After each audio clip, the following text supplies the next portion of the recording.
तो बच्चों आज हम देखने वाले हैं विपुंसन की परिभाषा और बैगिंग की परिभाषा। ये जो दो परिभाषाएं हैं आपके क्लास 12 बायोलॉजी के चैप्टर वंशागत तथा विविधता के सिद्धांत वाले चैप्टर से ली गई हैं। तो सबसे पहले विपुंसन की परिभाषा देखेंगे, उसके बाद बैगिंग की परिभाषा देखेंगे। ये परिभाषाएं आपके एग्जाम में 1 से 2 नंबर में पूछी जा सकती हैं। ये परिभाषाएं आपने अगर तैयार कर ली तो जो 1 से 2 नंबर वाले क्वेश्चन होते हैं वो आपके पूरे पूरे नंबर मिल जाते हैं, और जो 5 नंबर वाले लॉन्ग आंसर होते हैं बायो में उसमें आपको ज़्यादा दे देगा, 4 नंबर दे देगा, या फिर बहुत ही अच्छा दिया होगा तो 4.5 नंबर दे देगा, पूरे 5 नंबर नहीं दिया जाएगा। इसमें आपने अगर सही लिख दिया तो आपका 1 या 2 नंबर का होगा तो पूरे नंबर दे दिए जाते हैं। तो इन्हें आपको अच्छे तरीके से तैयार कर लेना। लॉन्ग आंसर आपको बना के लिखने होते हैं, वो आप तैयार अच्छे से कर सकते हैं। तो इसमें आपको विपुंसन और बैगिंग की परिभाषा हम आज कराने वाले हैं। तो इसमें सबसे पहले विपुंसन की परिभाषा देख लेते हैं।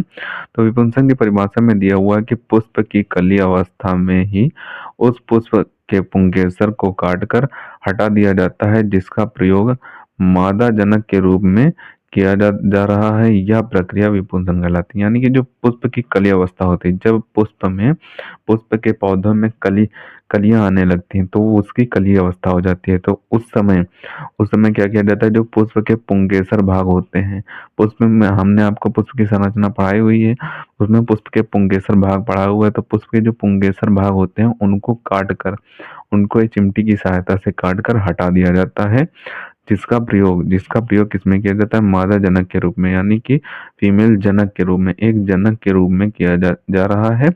यह प्रक्रिया ही विपुंसन कहलाती है। यानी कि ये जो प्रक्रिया होती है, पुष्प की कली अवस्था में ही उसके पुंकेसर को काटकर हटा दिया जाता है, तो ये प्रक्रिया ही विपुंसन की प्रक्रिया कहलाती है। तो एक छोटी सी डिफिनेशन आप इसे अच्छे तरीके से तैयार कर सकते हैं।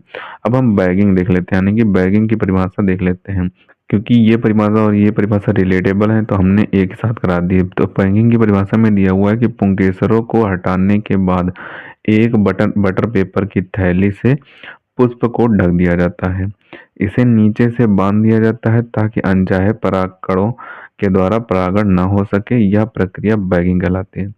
यानी कि कहने का तात्पर्य यह है, जब पुंकेसर काटे जाते हैं पुष्प में, यानी कि विपुंसन की प्रक्रिया में जब पुंकेसर को काटा जाता है, उसको हटाने के बाद एक बटर पेपर लिया जाता है, बटर पेपर की थैली ली जाती है, उससे पुष्प को ढक दिया जाता है। यानी कि जो पुष्प का कटा हुआ भाग है उसको ढक दिया जाता है, इसे नीचे से बांध दिया जाता है। यानी कि इसकी जो थैली होती है उसको नीचे से बांध दिया जाता है। ढकने के बाद नीचे से बांध दिया जाएगा।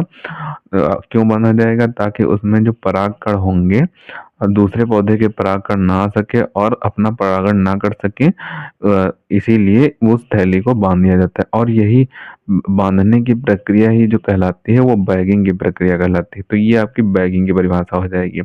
विपुंसन हमने देख लिया, बैगिंग हमने देख ली। दो मोस्ट इंपॉर्टेंट आपकी परिभाषाएं हैं जो आपके एग्जाम में पूछी जा सकती हैं। एक साथ पूछेगा तो 3 नंबर में पूछेगा, और अलग अलग करके पूछेगा तो दोनों 2 नंबर में एक परिभाषा पूछेगा। दोनों परिभाषाएं भी आ सकती है, एक परिभाषा तो इसमें से पक्का ही आ सकती है। तो सबसे पहले आप विपुंसन के टॉपिक का स्क्रीनशॉट कर लें। अब आप यहाँ पे बैगिंग की परिभाषा का स्क्रीनशॉट कर लें। तो इन दोनों को आपको अच्छे तरीके से तैयार कर लेना है, मोस्ट इंपॉर्टेंट है, आपके एग्जाम में आ सकती हैं। इन्हें आप अच्छे तरीके से तैयार कर लें। मिलते हैं किसी नए वीडियो में नए टॉपिक के साथ, तब तक के लिए धन्यवाद। और अगर अभी तक आपने हमारे इस चैनल को सब्सक्राइब नहीं किया है तो सब्सक्राइब जरूर कर लें, क्योंकि हम इसी तरीके से क्लास 12 से रिलेटेड इंपॉर्टेंट टॉपिक पर वीडियो डालते रहते हैं।